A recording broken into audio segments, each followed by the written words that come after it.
पाकिस्तान की भूमिका बनी कैसे? पता है आपको ये क्या दिख रहा है?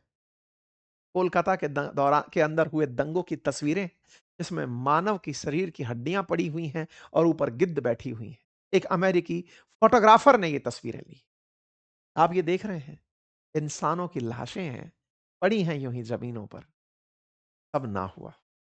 आज इसीलिए हम इस अवसर पर आज के इस सत्र में, खास सत्र में इन तस्वीरों को देखते हुए चर्चा कर रहे हैं कि काश ये ना हुआ होता। क्या भारत का विभाजन रोका जा सकता था?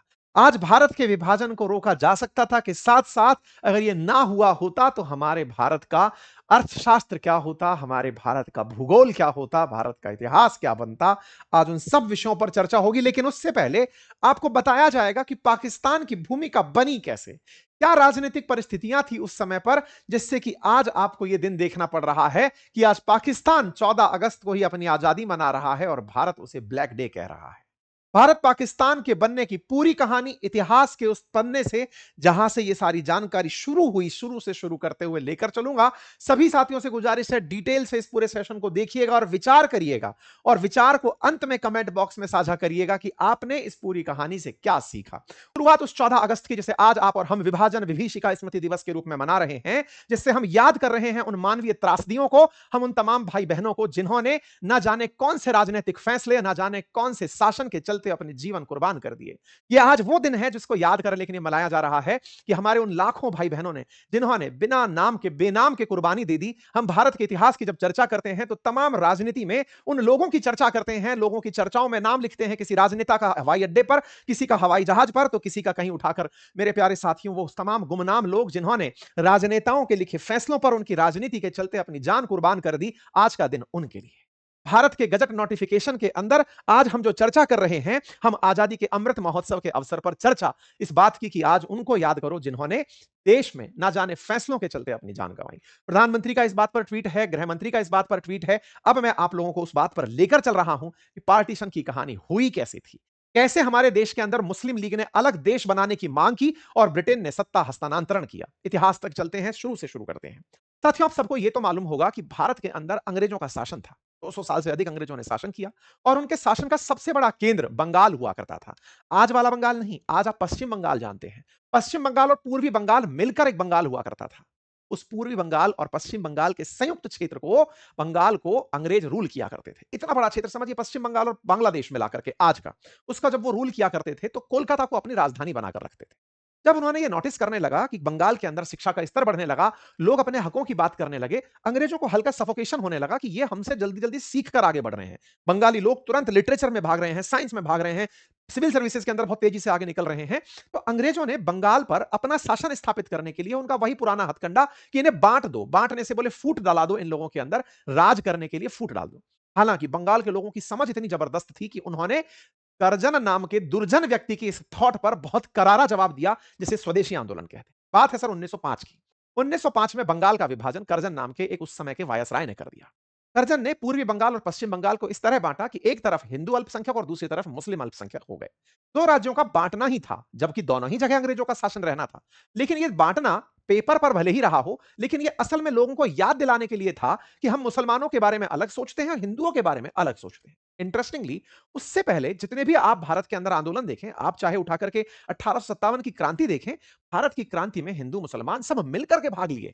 लेकिन अंग्रेजों को लगा कि अगर हमें राज करना है तो करने के लिए इन्हें लड़ाना होगा, और लड़ाने के लिए होता है बंगाल का विभाजन 1905 में।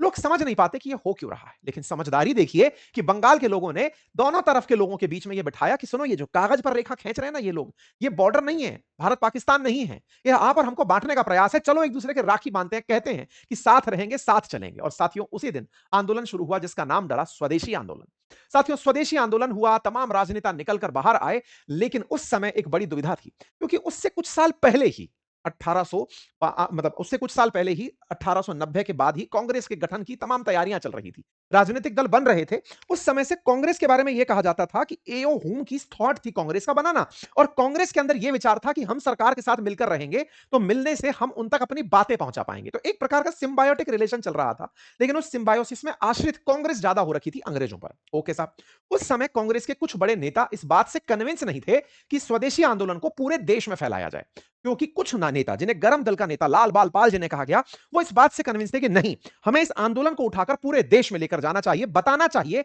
कि अंग्रेज राज करने के लिए भाई भाई में फूट डलवा सकते हैं। इस बात को लेकर कांग्रेस के अंदर दो धड़े बन गए और वहीं से कांग्रेस 1907 में दो भागों में टूट गई।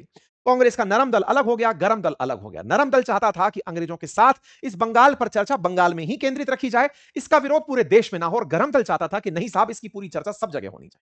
अंग्रेजों को समझ में आ गया कि पहला तीर निशाने पर लगा है, बंगाल के विभाजन से कांग्रेस में ही विभाजन हो गया है। अच्छा, इस बीच में चूंकि अंग्रेजों ने मुसलमानों के लिए कुछ किया था। अच्छा, इंटरेस्टिंग बात क्या थी, कांग्रेस का जब गठन एओ हुम के दिमाग की उपज की वजह में हुआ था, तो उसके बाद अंग्रेजों ने मुसलमानों को कहा कि देखो, कांग्रेस तो तुम लोगों के साथ हो सकता है कुछ पार्शलिटी करे, मुसलमानों के लिए भी एक लीग का गठन होना चाहिए।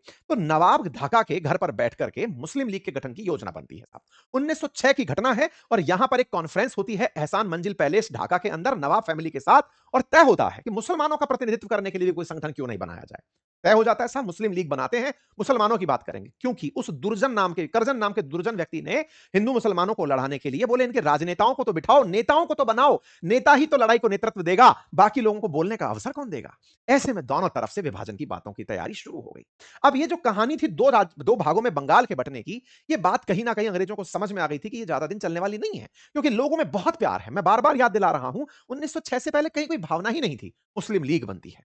मुस्लिम लीग जिस तरह से बनी, और इस बीच में कांग्रेस के गरम दल के नेता देश के तमाम भागों में बंगाल के अंदर हुए इस फैसले के खिलाफ अपनी बातें रख रहे थे, अंग्रेजों को समझ में आ गया था कि यह मामला ज्यादा दिन चलेगा नहीं। उन्होंने अब मुसलमानों को फ्यूल करना शुरू किया, मुस्लिम लीग को फ्यूल करना शुरू किया कि देख लो, तुम्हें तुम्हारे जैसे आज के समय पर आप कई बार राजनेताओं को धर्म के नाम पर राजनीति करते हुए, कास्ट के नाम पर राजनीति करते हुए, क्षेत्र के नाम पर, रंग के नाम पर, भाषा के नाम पर देखते हैं। ये असल में सब उसी क्लास के पढ़े हुए हैं जो अंग्रेजों ने पढ़ाई थी। राज करने के लिए पहले पकड़ो कि किस ब्रैकेट की बात करनी है, उस ब्रैकेट को फोकस करो और उसके नेता बनकर आ जाओ, और यही हुआ। उस समय पर इन नेताओं ने फ्यूल किया मुस्लिम लीग को कि सुनो, तुम्हारे लिए वोट देने के लिए लोग चाहिए, चाहिए कि नहीं? बोले हाँ। तो तुम्हें कौन देगा वोट? तुमको तो सब इतना प्यार से रहते हो, तुम लोग हिंदू मुस्लिम करते ही नहीं हो। बोले क्या करें? बोले मांगो 1909 के पार्लियामेंटो सुधार में कि मुसलमान केवल मुसलमान को ही वोट देगा। इसे कहते हैं सेपरेट इलेक्टोरेट, यानी कि पृथक निर्वाचन, कि अगर मुस्लिम नेता है तो उसको मुस्लिम वोट लेकर के ही सदन में बैठना है। अंग्रेजों ने नेताओं के अंदर यह भूख जगाई कि तुम बड़े नेता बन सकते हो अगर मुसलमानों के वोट ले आए।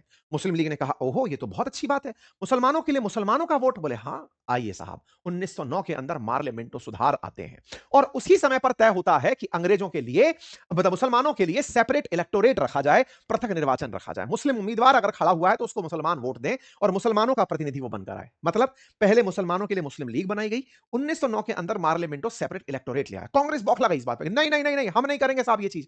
पहले आप बंगाल का विभाजन करते हैं, अब आप लोग हम लोगों को लड़ाने की बात कर दें। मान लीजिए कि आज कोई आपसे यह कहे कि हमारी संसद में ब्राह्मणों के लिए एक नेता हो, एससी के लिए एक नेता हो, एसटी के लिए एक नेता हो, एसटी के तमाम नेता एसटी, तो देश के लिए संयुक्त रूप से बात कैसे होगी? कौन से क्षेत्र में कौन सा व्यक्ति रहेगा? इसका मतलब जहां ब्राह्मण रह रहे हैं उनको ब्राह्मणों की कॉलोनी चाहिए होगी, जहां पर शूद्र रह रहे हैं उनको अपनी चाहिए होगी, जहां पर तमाम प्रकार के जाति वर्गीकरण के आधार पर आपको लोग चाहिए होंगे। अब अगर आपको कास्ट व्यवस्था के आधार पर लोग बांटने पड़ जाए तो आप देश की व्यवस्था सोचिए, कंप्लीट बाल्कनाइजेशन हो जाएगा। अंग्रेज चाहते भी यही थे कि करो बाल्कनाइजेशन। ये बात जैसे ही हमारे बीच में डाली गई, तब की कांग्रेस ने इसका विरोध किया कि नहीं नहीं साहब, ये नहीं करेंगे हम लोग, आपने ये क्या कर दिया। अब लेकिन यहां राजनीति हावी होनी थी। इस बीच में 1914 का प्रथम विश्व युद्ध शुरू हो जाता है। प्रथम विश्व युद्ध शुरू होता है और उस समय पर ऑटोमन एम्पायर के खिलाफ पूरी यूरोपियन ताकत चुनाव, मतलब युद्ध लड़ रही होती है। 1914 के अंदर अब तक गांधी जी का वो नहीं हो रहा है, मतलब गांधी जी 1909 तक कहीं सक्रिय नहीं है। गांधी जी भारत आते हैं, पूरे देश में घूमते हैं, ये सब बीच की कहानी है। अब क्या होता है साहब, इस समय कांग्रेस को समझ में आता है कि अंग्रेजों के सामने अगर खड़ा होना है तो एक बड़ा राजनीतिक दल बनकर खड़ा होना होगा। कोई से भी राजनीतिक दल को उठाइए, वो मुद्दे पकड़ते हैं कि चलो ये मुद्दा पकड़ लिया, अब जनता के सामने रहेंगे, एक मुद्दा खत्म हो गया। उदाहरण के लिए, अगर अभी कुछ दिन पहले आपने छात्रों का आंदोलन देखा, एक मुद्दे पर था, तो क्या वो राजनीतिक दल के रूप में बना हुआ हो, ग्रुप बना हुआ हो, या प्रेशर ग्रुप बना हुआ हो, क्या वो वहीं की वहीं खत्म हो गया? नहीं, अब वो तलाश करेगा, कोई और मुद्दा मिले तो उसकी बात करेंगे। ऐसे में ही कांग्रेस मुद्दा तलाशती है कि क्या करें साहब। बोले करते ये हैं कि उस समय तुर्की के अंदर खलीफा है, और खलीफा से मुस्लिम लोग जो है ना, वो अपनी अफेक्शन रखते हैं कि तुर्की का जो खलीफा है मुस्लिम, उसको अपना नेता मानते हैं। खलीफा खलीफा पद चला हुआ करता था। उस समय मुसलमानों में अंग्रेजों के खिलाफ एक भावना पैदा हुई कि ये अंग्रेज हमारे खलीफा के खिलाफ चुनाव वो लड़ रहे हैं, युद्ध लड़ रहे हैं, प्रथम विश्व युद्ध लड़ रहे हैं। देश के मुसलमानों में अंग्रेजों के खिलाफ गुस्सा उठा। कांग्रेस ने तुरंत उनको लपक लिया, आओ आओ हम भी आपके साथ हैं, खलीफा के लिए हम भी खिलाफत आंदोलन करेंगे। जो खिलाफत सुनते हैं ना आप, वो खिलाफत नहीं था, वो खैलीफेट था। खिलाफत के लिए नहीं, वो खलीफा के लिए था कि चलो, हमारे देश में उसको खिलाफत बोला गया कि अंग्रेजों के खिलाफ युद्ध हो रहा है। लेकिन ऐसे में भारत के अंदर मुसलमान जब अंग्रेजों के खिलाफ हुए तो कांग्रेस ने कहा हाँ हाँ हाँ, हम भी अंग्रेजों के खिलाफ हैं, आओ मुसलमानों साथ मिलते हैं। इसका मतलब कांग्रेस का हिंदुओं के लिए और मुसलमानों के लिए मुस्लिम लीग का, इन दोनों ने राजनेताओं ने 1916 में गठबंधन कर, ये कहते हुए कि अगर मुसलमानों तुम्हारे साथ हम आ जाएं तो क्या तुम देश की आजादी के लिए, राष्ट्रीय आंदोलन के लिए हमारा साथ दोगे। इसी को मुस्लिम तुष्टीकरण कहते हैं। जब आप कई बार सुनते हैं अपीजमेंट, तो अपीजमेंट क्या है? किसी की बुराई को छोड़कर अपने निहित स्वार्थ और उस समय के लाभ के लिए उसे साथ ले लेना। ये किसी का भी हो सकता है। हो सकता है कई बार आप सुनते हैं कि दो पार्टियों ने गठबंधन कर लिया, कहा कि चलो बुरे थे लेकिन कोई बात नहीं, सरकार बनानी थी इसलिए कर लिया, दो बुरों में से एक चुनना था तो कर लिया। कांग्रेस ने उस समय जो मुस्लिम लीग के साथ किया, वो उस समय का तुष्टीकरण था जो देश के विभाजन को और बड़ा बना गया। ऐसा क्या हुआ? उस समय जैसे ही मुस्लिम लीग को आपने स्वीकार किया, मुस्लिम लीग ने अपनी शर्त डाल दी। क्या? आप हमारा सेपरेट इलेक्टोरेट कहो कि हम मानेंगे, सेपरेट इलेक्टोरेट स्वीकार करोगे तो हम आपके साथ खिलाफत आंदोलन में साथ होंगे। कांग्रेस ने कहा कबूल है। सोचिए, जिस कांग्रेस ने 1909 में मार्लिमेंटो के अंदर यह सुधार न माना हो, वो 1916 के अंदर तैयार हो जाती है कि ठीक है, मुस्लिम मुसलमानों के लिए चुनेंगे और वो अपना अपना बनेंगे। यानी कि पहले 1906 से लेकर 1916 में यह तय हो गया कि मुसलमानों को अपना प्रतिनिधि चुनने का अधिकार। 1916 में कांग्रेस एक हो जाती है, नरम गरम सब एक, और उसके बाद मुस्लिम लीग और कांग्रेस सब एक होकर के चलो अब अंग्रेजों के खिलाफ लड़ेंगे। लेकिन कितने दिन? ये ज्यादा दिन चलने वाला नहीं था। जहां तक राजनीतिक स्वार्थ की बात थी, तो एक प्रकार से दो पार्टी एक हो गई और कोalition में, जैसे आज आप कई बार सुनते हैं कि साहब एनडीए बना हुआ है, इंडिया ब्लॉक बना हुआ है, राजनेता एक दूसरे के खिलाफ चुनाव लड़ रहे हैं, कुछ वैसा माहौल बनने लगा कि इन दोनों को अंग्रेजों के खिलाफ रहना है, अंग्रेजों के सामने चीज मांगनी है, सत्ता में अंग्रेज बैठे हुए हैं, तो चलो अब राजनीतिक प्रतिनिधित्व करते हुए अंग्रेजों के सामने चुनाव लड़ने निकलते हैं। हो गया साहब। अब इस बीच में क्या होता है? इस बीच में तारीखों को अगर नोटिस करें तो 1916 में ही मुस्लिम लीग का एक समझौता कांग्रेस के साथ होता है। यहां पर कोई भी इस तरह की बात नहीं थी, लेकिन मुसलमान एक चीज पाने में कामयाब हो गए। 1930 में मुस्लिम लीग का एक अधिवेशन इलाहाबाद में होता है और यहमद मोहम्मद इकबाल नाम के व्यक्ति ने एक आइडिया दिया, और आइडिया ये था कि जो नॉर्थ वेस्ट वाला एरिया है, उत्तर पश्चिम का जो एरिया है, और जहां पर मुसलमान ज्यादा हैं, वहां पर क्यों ना मुसलमानों को राजनीतिक रूप से संगठित किया जाए। जैसे मैंने अभी आपसे कहा, जाति के आधार पर कोई आपसे कहे कि सुनो जाट इस तरफ रहेंगे, ये जाट लैंड होगा, ये राजपूत लैंड होगा, ये एसटी लैंड होगा, ये एसटी लैंड होगा, इस तरह से अगर आप विचार करें कि बोले एक काम क्यों नहीं करते, जब मुसलमान ही हैं तो एक साथ मुसलमानों को साथ रहने की जगह दी जाए। इकबाल ने जब भाषण दिया तो उसने पाकिस्तान की, उस समय तक पाकिस्तान शब्द ही नहीं था, ये तो 1933 में चौधरी रहमत अली ने पाकिस्तान नाम का स्थान किया, पाकिस्तान यानी कि एक शुद्ध स्थान, पाकिस्तान, ठीक है ना। इससे पहले तक इस बात को लेकर चर्चाएं होने लगी कि मुसलमानों के लिए पार्टी तो बन गई, लेकिन पार्टी बनने भर से काम नहीं चल रहा, अभी भी लोगों में प्रेम बहुत है, तो बोले मुसलमानों से कहो जहां जहां मुसलमान बहुल इलाके हैं उन क्षेत्रों के लिए प्रतिनिधित्व तलाशने की बात की जाए। ओके, ये 1930 और 1933 का दौर था। 1933 में पाकिस्तान शब्द उभर कर सामने आया था। 1937, अच्छा 1935 के दौरान क्या हुआ कि भारत के अंदर अंग्रेजों का बनाया हुआ भारत सरकार अधिनियम आया, जिसके तहत बर्मा को आजाद कर दिया। आजाद से मतलब बर्मा के लिए अलग ब्रिटिश शासन बना दिया, भारत के लिए अलग। पहले बर्मा भी भारत के अधीन ही काम कर रहा था, यानी भारत के अधीन, भारत में जो ब्रिटिश शासन था वही बर्मा पर भी शासन करता था, लेकिन अब ब्रिटिशर्स ने उसको अलग तरह से ट्रीट कर दिया कि तुमको अलग ब्रिटिश ईस्ट इंडिया कंपनी संभालेगी, यूं समझो आसान भाषा में। तो भारत सरकार अधिनियम 1935 जब आया तो उस समय पर चुनाव होने तय हुए कि 1937 के अंदर स्टेट वाइज इलेक्शन होंगे। स्टेट वाइज इलेक्शन जब में होंगे तो इसमें कांग्रेस अपना चुनाव लड़ेगी, मुस्लिम लीग अपना। जैसे आज आप होते हुए देखते हैं कांग्रेस किन्हीं राज्यों में चुनाव लड़ रही है, कहीं पर उठ करके आरजेडी, कहीं जेडीयू, फिर कहीं पर तृणमूल कांग्रेस, कहीं डीएमके, कहीं एआईडीएमके, क्षेत्रीय पार्टियां जैसे चुनाव लड़ती हैं, जिन जिनका जहां जहां पर क्षेत्र अधिकार, जिनको लगता है कि हमारा यहां पर वोट अच्छा है, वहां पर चुनाव लड़ती हैं। उस तरह से तय हुआ। तो मुसलमानों के लिए तो पहले से मुस्लिम क्षेत्र तय थे, लेकिन हुआ यह कि उस समय पर मुसलमानों के लिए जो मुस्लिम लीग थी उसे उतने वोट नहीं मिले जितने मिलने चाहिए थे, क्योंकि मुसलमानों को भी यह समझ में आ गया था कि चुनने से फायदा हो क्या रहा है, हिंदू मुस्लिम तो एक ही है, मतलब इतना जहर नहीं था लोगों के बीच में। लेकिन मुस्लिम लीग को यह समझ में आ गया था कि अगर हमको अपना स्वतंत्र अस्तित्व बनाना है तो हमें कांग्रेस के खिलाफ अपने तर्क देने होंगे, यह प्रूव करना होगा कि कांग्रेस हिंदूवादी काम करना चाहती है, वो मुसलमानों के साथ। अच्छा, वास्तविकता क्या थी? जब मुसलमानों के लिए तुमने मुस्लिम लीग बना ली तो फिर बचे हुए लोग हिंदू क्यों होने लगेंगे? बढ़िया धर्म के आधार पर लोगों को अलग किया जा रहा था। 1937 से 1939 के बीच में प्रांतों के अंदर जहां पर अंग्रेजों का शासन था, जहां चुनाव हुआ था, बहुत से राज्य ऐसे थे जहां पर चुनाव नहीं हुए थे, जैसे राजस्थान। मतलब चुनाव से मतलब यहां पर ऑलरेडी वो सरकारें थी जो अंग्रेजों के अधीन राजा का शासन था, प्रिंसली स्टेट्स थे जो राजा के साथ सीधा काम करते थे। ऐसे में 1937 से 1939 के बीच में कांग्रेस की प्रांतीय सरकारों को मुस्लिम लीग के कई आरोपों का सामना करना पड़ा। मुस्लिम लीग ने अपनी तरफ से यह डिमांड करना शुरू किया कि सुनो सर, हम उन प्रांतों में रहना चाहते हैं क्योंकि वोट का परिसीमन ऐसे हो रखा है कि चुनाव में कांग्रेस जीत जाती है। कई उन राज्यों में भी यह वोट सरकार बना जाने का काम कर रही है जहां पर मुसलमान है, सांसद विधायक जो है वो बनकर के मुसलमानों का ही आ रहा है, लेकिन ज्यादा सीटें आपके पास है तो हमारा होने का कोई मतलब ही नहीं है। तो ऐसे में मुस्लिम लीग डिमांड करती है कि नहीं सर, जब मुसलमानों के लिए आपने मुस्लिम नेता दे दिया तो मुसलमानों के लिए मुस्लिम क्षेत्र भी दो, मुस्लिम राज्य भी दो। ये कौन मांग कर रहा है? मुस्लिम लीग मांग कर रही है, लेकिन एज यूजुअल कांग्रेस इसका विरोध करेगी। इस बीच में लाहौर 1940 में मुस्लिम लीग का एक अधिवेशन होता है जहां पर यह प्रस्ताव पारित किया जाता है, जिसका मतलब था कि जिसका लाहौर प्रस्ताव नाम दिया गया कि सुनो, जो हमारे राज्य उत्तर पश्चिम और पूर्व की तरफ बोले तो बांग्लादेश आज वाला, उत्तर पश्चिम बोले तो पाकिस्तान वाला जो क्षेत्र है, बोले यहां पर कुछ मुस्लिम बहुल इलाकों को एकत्र करके एक राज्य बनाया जाए, स्वतंत्र राज्य के रूप में इनको संगठित किया जाए। लेकिन यहां पर पाकिस्तान शब्द का इस्तेमाल नहीं हो रहा था। आप समझिए, आज की पृष्ठभूमि में समझिए। आज मान लीजिए आसाम का इलेक्शन आपने देखा, तो आसाम के इलेक्शन में कई बार चर्चा, राजनीतिक जितने भी हमारे विश्लेषक आते हैं वो एक लाइन बोलते हैं कि वहां पर सीटों को इस तरह से डिस्ट्रीब्यूट कर दिया कि मुस्लिम बहुल जो क्षेत्र है वहां से मान लीजिए मुस्लिम विधायक चुनकर भी आ गया, लेकिन मेजोरिटी जो सीट बनकर आ रही है वो उन क्षेत्रों से आ रही है जहां मुस्लिम बहुल्य नहीं है। लेकिन आसाम में सरकार बीजेपी की बनकर आ गई, तो जिन जिन सीटों पर मुसलमान जीतकर आ भी गए, लेकिन सरकार तो कांग्रेस की बन गई या सरकार तो बीजेपी की बन गई। एग्जैक्टली उस समय मुस्लिम लीग ये कह रही थी कि आपने मुसलमानों का प्रतिनिधित्व हमें दे दिया, लेकिन जिन क्षेत्रों में आपने दिया वहां पे सरकार उन राज्यों में आपकी बन जा रही है, तो हमारा काम ही नहीं हो पा रहा, हमारा शासन कैसे चलेगा? तो बोले एक काम करो, जहां जहां मुसलमान हैं उनके लिए एक अलग राज्य बना दो। जैसे भाषा के आधार पर आजादी के बाद आंध्र प्रदेश बना था, तो बोले ऐसे ही धर्म के आधार पर हमारा राज्य बना दो, फिर हम अपनी सरकार चलाएंगे। यहां अभी भी देश की बात नहीं हो रही है। 1940 तक देश की बात नहीं हो रही है, शब्द जो राज्य का है, केंद्र का नहीं हो रहा है। बड़ा इंटरेस्टिंग बात समझिए, 40 तक भी विभाजन नहीं है। ये केवल राजनीति, कोर राजनीति। और उस कोर राजनीति के केंद्र में क्या है कि सत्ता कौन चलाएगा, कांग्रेस या मुस्लिम लीग, कांग्रेस या मुस्लिम लीग। ओके। ऐसे में अब कहिए फिर अंग्रेज क्या कर रहे थे? अंग्रेज क्रिटिकल फैसले लेते थे। मतलब ये लोग उन सभाओं में बैठा करते थे, बहुत से विषयों का बंटवारा हो रखा था कि भाई इन राज्य सूची के विषयों पर आप लोग काम करोगे, केंद्रीय सूची के विषय पर अंग्रेज काम करेंगे। इस प्रकार से चीजें चला करती थी। ठीक है साहब। इस बीच में द्वितीय विश्व युद्ध शुरू हो जाता है 1939 में। ब्रिटेन ने जर्मनी के खिलाफ युद्ध की घोषणा कर दी होती है। युद्ध की जब घोषणा होती है तो उस समय अब देखो, अंग्रेज भारत पर शासन कर रहे थे, तो भारत के सैनिकों को भी लेकर जाना था युद्ध में, लेकिन भारत के सैनिकों को ले जाने के लिए परमिशन नहीं मांगी गई, सीधा उठाकर ले जाया गया। ऐसे में भारत के अंदर एक प्रकार का डिसेंट क्रिएट हुआ अंग्रेजों के खिलाफ कि हमारे लड़के युद्ध में लड़ने गए, हमसे पूछा भी नहीं गया। उस समय कांग्रेस ने इस बात का विरोध किया कि आप इस विश्व युद्ध के अंदर हमें क्यों ले जा रहे हो? अंग्रेज इस बात से डर गए कि अगर ये राजनीतिक दल उठ करके विरोध में आ गए तो भारतीय सैनिक वहां ले जाए भी जाएं, वो हो सकता है युद्ध ना लड़े। आप याद करिए, उसी समय आजाद हिंद फौज का गठन हो रहा था। उसी समय पर जापान भारत के नेताओं से संपर्क कर रहा था कि तुम लोग जबरदस्ती क्यों युद्ध में मरने जा रहे हो, तुम्हें थोड़ी ना दुश्मनी है जर्मनी से। कहते हैं ना, उसी दौरान आजाद हिंद फौज की तरफ से सुभाष चंद्र बोस मिल रहे हैं, उधर उधर जाकर के जर्मनी में, जापान में तमाम नेताओं से बातचीत हो रही है कि भाई अंग्रेजों को हराना है तो अंग्रेजों के साथ क्यों लड़ रहे हो, अंग्रेजों के खिलाफ लड़ो।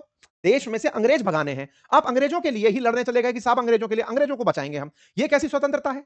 इस स्वतंत्रता के खिलाफ बवाल होना शुरू हुआ। अंग्रेजों ने भारत को एक मीठी टॉफी खिलाई कि सुनो एक काम करो, आप लोग हमारा युद्ध में साथ दो, हम आपको कुछ रिलैक्सेशंस देंगे जब युद्ध जीत कर आ जाएंगे। इस बीच में 1939 में कांग्रेस ने अपने प्रांतीय मंत्रिमंडलों से इस्तीफा दे दिया कि नहीं नहीं सर, हम कैसे जनता को क्या सफाई देंगे, आपसे ही आजादी चाहते हैं, आपको ही जिताने के लिए युद्ध में जा रहे हैं, ये कैसी महानता होगी हमारी, हम नहीं करेंगे इस बात पर। अच्छा, इस बात को मुस्लिम लीग फायदे के रूप में लेते कि चलो बढ़िया हुआ, कम से कम ये लोग हटे तो हमारे राजनेता अब अपनी बातें रख पाएंगे। इसको कांग्रेस के खिलाफ उस समय की मुस्लिम लीग ने मुक्ति दिवस के रूप में सेलिब्रेट किया कि चलो मुक्ति मिली। लेकिन इस मुक्ति का सेंस क्या था? इसका सेंस था कांग्रेस से मुक्ति मिली, अंग्रेजों से मुक्ति नहीं थी। ऐसे में 1942 में अंग्रेज भारत में क्रिप्स मिशन भेजते हैं। क्रिप्स मिशन आता है सर स्टफर्ड क्रिप्स के नेतृत्व में, और वो भारत से आकर के कहता है कि आप लोग युद्ध में हमारा साथ देते रहो, द्वितीय विश्व युद्ध चल रहा है, पैसा ब्रिटिशर्स का बहुत खर्च हो रहा है, ऑलरेडी सरकारें नहीं चल पा रही हैं, आसान भाषा में। ऐसे में हम आपको डोमिनियन स्टेटस दे देंगे। डोमिनियन स्टेटस का मतलब कि आपके कुछ बड़े फैसले, मतलब आपका राष्ट्रपति जो होगा वो ब्रिटेन की महारानी होंगी, मतलब आप उनके अधीन काम करते रहेंगे, बहुत सी शक्तियां आपको दे देंगे, आप अपना कॉन्स्टिट्यूशन बनाओ, काम करो, कांग्रेस और मुस्लिम लीग मिलकर काम करो, कोई दिक्कत नहीं है। लेकिन दोनों ही इस बात से इनकार कर देते हैं कि नहीं, चाहिए तो कंप्लीट स्वतंत्रता चाहिए, अदरवाइज कुछ नहीं चाहिए। अच्छा, अब यहां से क्रिप्स मिशन वापस लौट जाता है, लेकिन यहां पर कांग्रेस और मुस्लिम लीग के बीच में नेतृत्व की लड़ाई अभी भी चल रही है। ये उस दौर की तस्वीरें हैं 1946 की, जिसको आप अंदाजे में ऐसे समझ लीजिए, आपको ये समझने में आसानी रहेगी। ये जो हल्का हल्का सा आपको मटमैला सा रंग दिख रहा है, इन राज्यों के अंदर तो शासन ही पहले प्रिंसली स्टेट्स का था, यानी कि कोई इलेक्शन नहीं था यहां पे। इसको आप आज के राजस्थान से भी जोड़कर देख सकते हैं। ठीक इसी प्रकार से उत्तर प्रदेश यूनाइटेड प्रोविंस के रूप में आप देखें, बिहार, उड़ीसा देखें और यहां पर सेंट्रल प्रोविंस देखें, मद्रास देखें, बॉम्बे देखें, यहां पर अंग्रेजों का शासन था। आसाम था, ये सब वो राज्य थे जहां पर अंग्रेज थे, यहां पर इलेक्शंस हुए थे। जहां इलेक्शंस हुए थे वहां पर कांग्रेस जीतकर आई, और जहां कांग्रेस नहीं जीती, मुस्लिम लीग, वो आज का बांग्लादेश है, पंजाब है और सिंध सिंध है, इन क्षेत्रों में मुस्लिम लीग जीतकर आई थी उस समय के इलेक्शंस के अंदर। इससे आप एक बात का अंदाजा लगा सकते हैं, जैसे आज के समय में आप देखते हैं ना कि एनडीए गठबंधन सरकार यहां पर चल रही है, यूपीए यहां चल रही है, या फिर इंडिया ब्लॉक यहां चल रहा है, आप इस बात से इसका अंदाजा लगा सकते हैं। 1945-46 के चुनावों में मुस्लिम लीग को पहचान मिलना शुरू हुई, क्योंकि अब मुसलमानों के लिए जो आरक्षित सीटें थी उस पर मुसलमान जीत रहे थे, और दिमाग में एक थॉट लेकर जीत रहे थे कि यार अगर हम इस राज्य में हैं तो इस राज्य में हमारे लिए ही इस राज्य को क्यों नहीं दे देते। हम इस राज्य में हैं, हमें इस राज्य को ही दे दो ना, इस राज्य में मुसलमान ही मुसलमानों का फैसला करेंगे, राज्य के बहुत से मुद्दे होते हैं। कांग्रेस इस बातों के ऊपर काफी ज्यादा वो थी कि नहीं साहब, हम ये नहीं करेंगे। 1946 के अंदर कैबिनेट मिशन भारत में आता है, लेकिन वो कहता है कि सुनो, हम भारत को बांटना नहीं चाहते, हम इसे एक संघ के रूप में रखना चाहते हैं। एक केंद्र हो, उस केंद्र में रक्षा हुई, विदेश नीति हुई, कम्युनिकेशंस हुए, ये केंद्र के पास रहे। जैसे आज भी आप राज्य के अंदर सूचियों को बंटवारा जब देखते हैं तो केंद्रीय सूची के विषय, राज्य सूची के विषय, समवर्ती सूची के विषय होते हैं। बोले वैसे ही केंद्र के कुछ विषय हो, राज्य के कुछ विषय हो, राज्यों को हम इस प्रकार से स्वायत्तता दे देंगे, ऑटोनॉमस कर देंगे कि राज्य अपना फैसला लें। ये बहुत अच्छा आइडिया होता है बाय द वे। जैसे आज भी आप यूएसए में जब देखते हैं तो यूएसए की फुल फॉर्म क्या है? United states of America. मतलब वो विभाज्य राज्यों का अविभाजित संघ बना हुआ है, कि राज्य जो है अविभाज्य राज्यों का अविभाजित संघ। अगर आप देखें तो वो एक प्रकार का ऐसा देश बना हुआ है जहां पर स्टेट्स की अपनी कुछ पावर्स हैं, और ऊपर उन्होंने कुछ कॉमन मुद्दे चुन रखे हैं जो अमेरिका का राष्ट्रपति फैसला करता है। हमारे देश में भी ऐसा होता है, बहुत से मुद्दे, जैसे हमारी जो सेना है वो केंद्र के अधीन होती है, लेकिन पुलिस राज्य के अधीन होती है। बिल्कुल वैसे ही अंग्रेजों ने सुझाया कि ऐसा कर लो और आप लोगों को हम अलग अलग जगह दे देते हैं। लेकिन साहब इस बात को टिकने ही नहीं दिया गया। क्यों? क्योंकि यहां पर कहीं भी विभाजन की तो बात थी ही नहीं। कांग्रेस और मुस्लिम लीग के बीच प्रस्ताव की व्याख्या और भविष्य की सत्ता व्यवस्था को लेकर मतभेद पैदा हो गए। अब यहां पर हवा लगने लगी कि यार कैसे करके, अब ये लोग इतना तैयार तो हो गए कि हमको ऑटोनॉमस स्टेट बना देंगे, हमारे लिए ये तैयार हो गए कि इस राज्य को अपना राज्य चलाने की स्वतंत्रता मिलेगी, क्यों ना अब इनसे और मांग की जाए। बस, जब आप देते आ रहे हैं तो फिर लेने वाला आपसे डिमांड बढ़ाता जा रहा है। इसी बीच में 16 अगस्त 1946 को, आजादी से डॉट एक साल पहले, डायरेक्ट एक्शन डे का अनाउंसमेंट होता है। डायरेक्ट एक्शन डे मुस्लिम लीग के द्वारा किया गया अनाउंसमेंट था, जो इस बात की डिमांड में था कि मुसलमानों को अगर आपने अलग राज्य नहीं दिए, अलग स्वतंत्रता या स्वायत्तता नहीं दी, तो हम हिंसा करेंगे। जिन जिन क्षेत्रों में मुस्लिम थे, उनकी डिमांड यह थी कि हमारे लिए, मुसलमानों के लिए अलग राज्य हो। देश की मांग नहीं हो रही थी, अलग राज्य हो। तो ऐसे उन क्षेत्रों के अंदर लगातार हिंसाएं होने लगती हैं, और ये हिंसाएं बड़ी हिंदू मुसलमान दंगों में बदल जाती हैं। ये कलकत्ता अंडर मॉब रूल, ये तस्वीरें, आप उस समय की कलकत्ता अंडर मॉब रूल, ये तस्वीरें और ये न्यूज कटिंग्स उस समय की आप देख रहे हैं। ये हालात हुए उस दौर के अंदर कि लोगों की लाशें सड़कों पर बिछी पड़ी थी। आप उस दौर में हुए जो हिंसा के दौर हैं उसको देख सकते हैं। अंग्रेजों ने कहा कि साहब हम आपको आजाद करने के बारे में सोच रहे हैं, एक अंतरिम सरकार बनाओ जिसमें मुस्लिम लीग को भी शामिल करो, और दोनों पक्ष जो है वो मिलकर के बताओ कि कैसा चाहते हो सत्ता हस्तांतरण, हम सत्ता भी देने के लिए तैयार हैं। ब्रिटेन के पास भारत को चलाने के लिए वास्तविकता थी। मतलब देश की आजादी के समय हम कई बार ये बोलते हैं भारत 1947 में आजाद हुआ। क्या ये कहावत केवल एक तरफा है कि भारत आजाद हुआ, हमने बहुत तेज स्वतंत्रता संग्राम चलाया, कि अंग्रेजों के कर्म ही अब ऐसे हो गए थे कि हम उनसे चल भी नहीं पा रहा था? दोनों ही बातें सत्य है। इधर हमारा राष्ट्रीय आंदोलन चल रहा था और उधर अंग्रेजों के कर्म ऐसे हो गए थे, द्वितीय विश्व युद्ध के अंदर कंगाल हो गए थे। तभी तो आज तक ब्रिटेन उठ नहीं पाया है। अब यूएसए क्यों रूल कर रहा है, जबकि दुनिया में कभी उसका सूरज कभी डूबता नहीं था? तो ब्रिटिशर्स उस समय इतने थक चुके थे, खर्चे में खर्च हो चुके थे। युद्ध तभी तो नुकसान देता है। रशिया को आप देख रहे हो, आज खत्म होता जा रहा है, धीरे धीरे उसकी जीडीपी नीचे आती जा रही है, युद्ध 4 साल से चल रहा है। अब तुम मात्र 20 साल के अंदर 10 साल तो युद्ध ही लड़ लिए हो, प्रथम विश्व युद्ध के बाद की बात है, प्रथम विश्व युद्ध, सेकंड विश्व युद्ध। तो ऐसे में ब्रिटेन के पास अब बचा नहीं रहा था। दुनिया को ये समझ में आ गया था। तभी आप देखिए भारत की आजादी के आसपास दुनिया भर के देशों की आजादी है। अंग्रेज जहां जहां राज करते थे सब एक साथ आजाद क्यों हो रहे हैं? 47, 48, 49, 50 में दुनिया भर के राज्य जहां जहां पर ब्रिटिशर्स का शासन था सब एक साथ आजाद हो गए। सब में थोड़ी राष्ट्रीय मूवमेंट इसी तरह से चल रहा था कि चलो भारत में चल रहा है वो वहां कॉपी हो रहा होगा, नहीं। वो भी थक लिए भाई तुम चला लो, अब हमसे सरकार चल नहीं पा रही है। इस बीच में एटली जो है ब्रिटेन के पीएम, वो घोषणा करते हैं लेबर पार्टी की सरकार आती है और वो सब बोल देते हैं कि अब हम दुनिया के देशों को आजाद करेंगे, हमसे चल नहीं पा रहा है। ये बिल्कुल वैसे ही है जैसे यूएसएसआर कभी टूट गया था 1991 में 15 देशों के अंदर, क्योंकि कंट्रोल नहीं कर पा रहे हैं, अब हमसे नहीं हो पा रहा है। ऐसे ही यहां पर हुआ, और 1947 में उन्होंने अनाउंसमेंट किया, फरवरी 1947 में, कि हम 1948 की जून तक भारत को कंप्लीट सत्ता ट्रांसफर कर देंगे। लेकिन साहब सत्ता ट्रांसफर होना उससे पहले ही तय हो गया। माउंटबेटन महाराज 3 जून 1947 को ही बाहर आते हैं और कहते हैं कि मेरे पास एक प्लान है कि क्यों ना भारत और पाकिस्तान को अलग कर दिया जाए। माउंटबेटन नेहरू जी के मित्र बताए जाते हैं, और तय होता है कि भारत और पाकिस्तान नाम के 2 देश बना दिए जाएंगे। पंजाब और बंगाल राज्य वो होंगे जिनको विभाजित करना पड़ेगा, अदरवाइज जहां जहां पर मुस्लिम बहुल इलाके हैं वो चला जाएगा पाकिस्तान, और जो हिंदू बहुल इलाका है वो बन जाएगा हिंदुस्तान। ये बात माउंटबेटन ने 3 जून को प्रस्तुत करी। अब यहां पर एक राजनीतिक रूप से लालच सोचिए, जो जिन्ना अब तक मुख्यमंत्री बनने की सोच रहा था, अब उसे एक नया देश मिल रहा है। देश मिल रहा है तो देश का प्रधानमंत्री, राष्ट्रपति, गवर्नर जनरल जो भी दिमाग में है उसके वो सत्ता चलने लगी। इधर भारत में कांग्रेस का शासन है। जिन्हें लगता था अलग-अलग राज्यों में मुख्यमंत्री ही बनेंगे, अब हम कंप्लीट देश के प्रधानमंत्री बन सकते थे। अगर संयुक्त रहते तो बोले ठीक है, कम से कम ये मुस्लिम लीग वाले हटेंगे, तो बचा हुआ जो क्षेत्र है वो भारत कहलाएगा और भारत की सत्ता कांग्रेस के पास होगी। सिंपल सा फैसला ये निकल कर आता है। तब इस तरीके से सत्ता की बातें होना शुरू होती हैं। तय होता है कि बांट दो सरब तुरंत तत्काल प्रभाव से। दुखद पता है क्या था? भारत भले ही 15 अगस्त को आजाद हुआ हो, हमारी रेखाएं नहीं बटी थी। हमको ये नहीं बताया गया था ये पाकिस्तान है या ये भारत है, कोई नहीं बताने वाला था। रेडक्लिफ नाम से एक व्यक्ति भेजा गया, जिस सर सिरिल रेडक्लिफ नाम था। उनसे कहा गया कि सुनो, सीमा रेखा डिसाइड करो कि पंजाब कौन सा होगा, बंगाल कौन सा होगा, डिसाइड करो कौन सा कहां कहां जाएगा। साथ ही वो आते हैं, रेडक्लिफ घोषणा करते हैं, लेकिन वो रेडक्लिफ घोषणा 17 अगस्त को करते हैं। 14 अगस्त को पाकिस्तान खुशी में अपने आप की आजादी बना लेता है, 15 अगस्त को भारत मना लेता है। लेकिन सोचो, 14-15 अगस्त में बैठे हुए दोनों ही देशों के नागरिकों को यह नहीं पता होता कि कौन कहां है। 17 अगस्त के दिन रेडक्लिफ लाइन की घोषणा हो जाती है कि ये रेडक्लिफ लाइन है। विचार करिए, रेडक्लिफ लाइन की घोषणा होती है कि ये रेडक्लिफ लाइन है, इससे डिसाइड करने की बात है। आजाद आप पहले ही हो चुके हो, दिशा नहीं पता है। लोग इस ऊहा-पोह में है कि आजादी मनाएं कि ये सोचें कि हम कहां हैं। साथियों, सोचिए, जिसने आजादी की खुशी देखी होगी, उसके लिए वो रेडक्लिफ लेखा का ये डिसाइड होना कि कौन सा कहां जाएगा, वो कैसा रहा होगा। दोनों देशों को अपने अपने राजनेता मिल गए, लेकिन असली दिक्कत अब उसके बाद शुरू हुई। आजादी बहुत से लोगों के लिए आजादी नहीं थी, न जाने कितने लोगों के लिए एक मानवीय त्रासदी थी। एक ऐसी त्रासदी जो शायद विश्व युद्ध से भी बड़ी त्रासदी थी।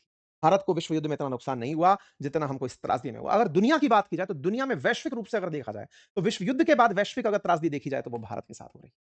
पंजाब और बंगाल के बहुत से क्षेत्रों में लोग इधर से उधर कहते हैं कि लगभग 1.5 करोड़ लोग माइग्रेट हुए। जहां उधर मुसलमान थे वो भारत से निकल करके मुसलमानों के पास जा रहे थे। जहां हिंदू और सिख थे वो इधर निकल कर आ रहे थे। भारत के अंदर इस तरह का माहौल बन चुका था कि जिन लोगों को अनाउंसमेंट हो रहा था, सोचिए एक दिन पहले तक आप सब रह रहे हैं और उसके बाद अचानक आपको पता चलता है कि आपको ये छोड़कर जाना होगा। इसी वजह से कह रहे हैं 1947 मजाक नहीं था। आजादी से ज्यादा विभीषण जो हमारे साथ जो विभीषिका जो हुई वो सबसे बड़ी क्या थी कि भारत का विभाजन हो गया। विभाजन के कारण हम अगर ढूंढें तो जहां एक और अंग्रेज जिम्मेदार थे, वहीं दूसरी तरफ मुस्लिम लीग, तो तीसरी तरफ उस कांग्रेस जो उस समय शासन में थी, उसे भी ढूंढना। क्योंकि कहीं ना कहीं कोई ये सोच ही नहीं रहा था कि कैसे इनको एक कर लिया जाए। कलकत्ता में दंगे, नोआखाली में दंगे, बिहार में दंगे, पंजाब में दंगे, क्योंकि यहां पर सबको सत्ता चाहिए। उधर जिन्ना सत्ता में चल रहे हैं, इधर कांग्रेस सत्ता में चल रही है और उधर जो मार हो रही है वो आम लोगों के साथ हो रही है। आम लोगों की मार में लाखों लोगों की जान जा रही है। चलो, जान को अब हम लोगों ने इतनी बार सुन लिया कि असंवेदनशीलता आ गई है। हाँ, हाँ, नंबर हो गए हैं। लोगों का मरना, चाहे कोरोना में मरे हों, चाहे युद्ध में मरे हों, चाहे विभाजन में मरे हों, नंबर्स रह गए हैं। अच्छा, कितना नंबर था? सर 1.6 लाख। अच्छा, एक अचानक कहता है, सर सुनो, वो एक व्यक्ति और मर गया। अच्छा, कितना हुआ? सर 1.6 ही लिख लो, क्योंकि एक का नंबर कैसे दिखाओगे आप? सर 100 लोग और मर गए। सर 1000 लोग और मर गए। कितना हो गया? सर 1.6 ही है सर। अच्छा, 10,000 मरे तो 1.7 कर देना। इतना असंवेदनशीलता आ चुकी है। मौतों पर तो कोई नंबर ही नहीं है। लेकिन हमने जो उस दौर में खो दिया, क्या आज भी आप उन परिवारों को जो विस्थापित बनकर रह रहे हैं, देखिएगा। आज हमारे तमाम धार्मिक स्थलों में ननकाना साहिब, कटरा साहिब, हिंगलाज माता, डाकेश्वरी माता, ये सब पाकिस्तान में है। हमारे पूर्वजों की धरती लाहौर लव की नगरी हुआ करती थी। शालागुर सादत पाणिनि की जन्मस्थली थी। पेशावर पुष्प कलावती था। ये सब पाकिस्तान में चला गया। इवन तक्षशिला, मोहनजोदाड़ो पाकिस्तान में चला गया। ये तमाम चीजें साथियों हमारे साथ हुई। और इसका प्रभाव क्या पड़ा? 8 से 10 लाख लोगों की मौत हुई, सामाजिक स्थिति पूरी तरह बर्बाद हुई और सांस्कृतिक स्थिति, आप सोचिए कि हम जो साथ रहा करते थे, वो किस तरह की हालत में पहुंच गए। ना जाने कितनी ही हत्याएं, कितनी ही हिंसा, ये तमाम चीजें इस दौर में हुई। आप में से कुछ लोग पूछेंगे कि उस समय बाकी दल क्या कर रहे थे? आज की बीजेपी कहां थी? असल में उस समय जो आरएसएस हुआ करता था ना, वो आरएसएस भी कांग्रेस से ही निकल कर बना था। क्यों? क्योंकि राष्ट्रीय आंदोलन का नेतृत्व कांग्रेस कर रहा था। कहने का मतलब यह है कि उस दौर में आप किसी भी दल में हैं, उस समय पर केंद्र के अंदर भारत में एक ही राजनीतिक दल, दैट इज कांग्रेस। ये सारी पार्टियां जितनी भी आज आप देखते हैं वो सब कांग्रेस से निकली हैं, चाहे टीएमसी उठा लें, चाहे डीएमके उठा लें, चाहे इवन आज आप बोलें बीजेपी नई पार्टी है, लेकिन वो भी संघ से निकल कर आई है। संघ कहां है? तो संघ निकलकर कांग्रेस से आया, क्योंकि तब राष्ट्रीय नेतृत्व मतलब कांग्रेस था। ये सब चल रहा था राजनीति के अंदर, सत्ता की लड़ाई में, जहां एक और पाकिस्तान, एक तरफ भारत, ये सब बनकर खड़े थे। लेकिन दुनिया के लिए हालात कुछ इस तरह बिगड़े पड़े थे। लोगों का पलायन होता है, धार्मिक स्थलों का बिछड़ना होता है, महिला और बच्चों के साथ जो विभीषण। एनीवे, अब सवाल करते हैं कि क्या इसे रोका जा सकता था? बड़ा सवाल है। बिल्कुल रोका जा सकता था। जब 1905 में अंग्रेजों ने बंगाल विभाजन किया था, तो 1911 में उन्हें वो फैसला पलटना पड़ा था। अगर 1947 में अंग्रेज हमारा विभाजन कर रहे थे, तो उसे भी रोका जा सकता। अगर हम दृढ़ होकर के ये कहते, जैसे 1905 का विभाजन हमने 1911 में रद्द करवा दिया, मजबूरन अंग्रेजों को कलकत्ता से राजधानी दिल्ली ट्रांसफर करनी पड़ी।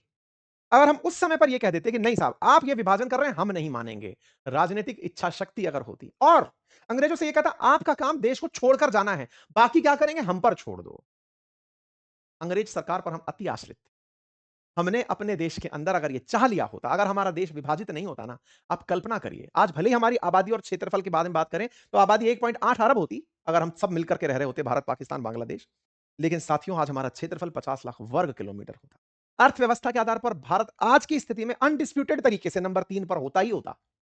साथियों, आज जो हम नक्शा बिगड़ा देखते हैं, आज हम जो बांग्लादेश देखते हैं, पाकिस्तान देखते हैं, आज हमारे तमाम नदियां आज उनके पास चली गई। आज हमारे बहुत से की पोर्ट्स, बहुत सी जगह, खास जगह हमारी बट चुकी हैं। नदी और प्राकृतिक संसाधनों का इतना बेतरतीब तरीके से बंटवारा हुआ, जिसका आज, और सबसे बड़ी बात, आप सोच रहे हैं आज हम युद्ध किनसे लड़ रहे हैं? आज हम अपने ही आपस आपस में लड़ रहे हैं, पाकिस्तान से युद्ध लड़ रहे हैं। पाकिस्तान से हम जितने युद्ध लड़ चुके हैं ना 1947 से लेके अब तक, अगर उसका एस्टिमेशन सिपरी की रिपोर्ट में, Stockholm institute of Peace Research, अगर उसके डेटा निकाल कर देखें तो पता है कितना डेटा निकल कर आता है। भारत ने इस दौरान डिफेंस पर आज की रेट में, 2024 की रेट पर अगर मैं बात करता हूं तो 2.3 ट्रिलियन डॉलर खर्च कर दिया है। सोचिए कि आज जापान जो द्वितीय विश्व युद्ध के बाद में युद्ध ना लड़ने की कसम खाया, वो तीसरी अर्थव्यवस्था बनकर बैठा है, क्योंकि उसके पास युद्ध करने के लिए कोई दुश्मन ही नहीं था। हम अपने ही लड़ रहे हैं। आज हमारे देश में, बांग्लादेश में क्या हो रहा है, ये बड़ी बात है, जबकि वो तो हमारे ही थे। हमारे डिफेंस पर जो खर्चे हो रहे हैं, ये नहीं हुए होते। ये विचारने की बात है। आज भारत को दुनिया के अंदर ऐसा ट्रीट किया जाता जैसे आज चाइना इतना बड़ा देश बनकर बैठा हुआ है। भारत का वो हाल होता। भारत के अंतरराष्ट्रीय स्तर पर वो पहचान होती। और सबसे बड़ी बात, हमारे उन तमाम भाई-बहनों को जान नहीं देनी। न जाने कितनी महिलाओं का आज हम असंवेदनशील हो चुके हैं, हमारे अंदर ये भाव ही नहीं है। उनका क्या हुआ होगा जिनके बच्चे छूट गए, उनका क्या हुआ होगा जिनकी गृहिणियों को, जिनकी बेटियों को, जिनकी माता-बहनों को लोगों ने केवल इसलिए टारगेट किया होगा कि ये कमज़ोर हैं। हाल ही में एक फ़िल्म आई थी, मैं वापस लौट कर आऊँगा, मैं लौट कर आऊँगा कुछ करके है। उसके अंदर ये सीन दिखाया गया है, मतलब देखकर ऐसा लगता है कि यार क्या हुआ होगा? मतलब अगर आप सोचिए कि आपको लौटने से पहले हमारे तमाम सिख भाई, आप सोचिए ना, मुगलों से लड़ने के लिए सिख खड़े हुए थे कि भारत को बचाना है। भारत को बचाना है, वो सिख जो मुगलों के सामने नहीं झुके। रेड क्लिफ आते हैं, 2 लाइन बनाकर चले जाते हैं, पंजाब का विभाजन हो जाता है। पंजाब, 5 नदियों के बीच की ज़मीन को पंजाब कहा जाता था। आज रावी घग्गर के बीच में पंजाब है। उस मूवी में दिखाया है कि कैसे वहाँ पर महिलाओं को छोड़ कर के वो लोग निकल कर आए हैं कि वापस लेने आएँगे, और जो उनके साथ हुआ, तमाम मिल्खा मूवी जब आप देखते हैं, भाग मिल्खा, उसके अंदर आप देखते हैं तो उसको समझ पाएँगे, उस दर्द को समझिए। असल में हमारी असंवेदनशीलता है जो हम फ़िल्म के मनोरंजन के रूप में उसे ले लेते हैं, लेकिन किसी की वो रियल हकीकत है। आज भी वो लोग ज़िंदा हैं जो आज़ादी के समय थे, आज भी वो लोग ज़िंदा हैं जिन्होंने अपनों को खोया था। इसीलिए ये आज का दिन है साथियों। ये आज उनकी तरफ से बातें हैं कि काश कोई उनके बारे में भी सोचे। जो हमारे सिख समाज ने विभाजन की विभीषिका देखी है, आप उसके बारे में चर्चा नहीं कर सकते। आज गुरु नानक देव ने जो बनाई थी, सिख कौम असल में वही लोग तो थे, भारत के वो लोग जिन्होंने कहा था कि कैसे हमको जबरन धर्मांतरण करा दोगे, कैसे आप मुसलमान होकर के हमारे धार्मिक मंदिरों पर हमला कर दोगे। मुगलों के खिलाफ जो दृढ़ होकर खड़े हुए थे, वो थे सिख। आज आप सोचिए, गुरु नानक देव की जन्मस्थली ननकाना साहिब, पंजा साहिब, करतारपुर साहिब, अब ये सब कहाँ है? छूट गए हमसे। गुरुओं की भूमि जो है वो छोटी हो गई, 29 में से 16 जिले आज हमारे पास हैं। हमारी आर्थिक रूप से जो ज़मीन थी, पंजाब सबसे मतलब प्रॉस्पेरस ज़मीन, जो उपजाऊ ज़मीन थी, बँट गई। रावलपिंडी में मैसेकर होता है, 7 से 8 हज़ार सिख और हिंदुओं को मारा जाता है, क्योंकि धार्मिक हिंसा। और तो और हमारे जैन समाज के भाई, जो कि पंजाब से पहले लाहौर, सियालकोट, तमाम जगह पर जैन समाज के लोग थे, पलायन हुआ उनका। सब लोग लौट करके अपने घरों को छोड़ करके चले आए। धर्म के आधार पर लड़ रहे हैं। आज भी अगर जैन टेम्पल्स की बात करें तो नगर पारकर टेम्पल है, लाहौर जैन टेम्पल है, रावलपिंडी टेम्पल है, मुल्तान टेम्पल है, वहाँ पर है। सब छूटा। हमने जनसंख्या खोई, हमने भूगोल खोई, हमने सभ्यता तोड़ी। हमने क्षेत्रीय परंपराओं को बदलते देखा। हमने तमाम वो चीज़ें देखी जिसने हमको बुरी तरह प्रभावित। आज विभाजन, विभाजन, विभीषिका, त्रासदी दिवस, स्मृति दिवस है। हम सब लोग उस दिन को याद कर रहे हैं, जब ना जाने कितने भाइयों-बहनों ने अपनों को खो दिया। आप क्या सोचते हैं? अपनी राय कमेंट बॉक्स। फिलहाल के लिए इतना ही। मेरा उन तमाम राष्ट्रभक्तों से और उन सब अनसंग हीरो से, उन सभी परिवारों से जिन्होंने अपनों को खोया, इस देश को बनाने में जिन्होंने अपने आप को बलिदान दिया, न्यौछावर किया, सबको हृदय की असीम गहराइयों से बहुत सारा सम्मान और बहुत सारा गर्व इस बात का कि हम उस भारत के निवासी हैं। काश हम ऐसे ना। धन्यवाद। बाकी हमारे कोर्सेज़ लिंक कमेंट बॉक्स में लगे हुए हैं। देखिए एक बार, आप उनमें से जो कोर्स लेना चाहते हैं, कल आखिरी दिन है, कोर्स के अंदर जो ऑफर चल रहे हैं, आप उसका लाभ ले सकते हैं। धन्यवाद।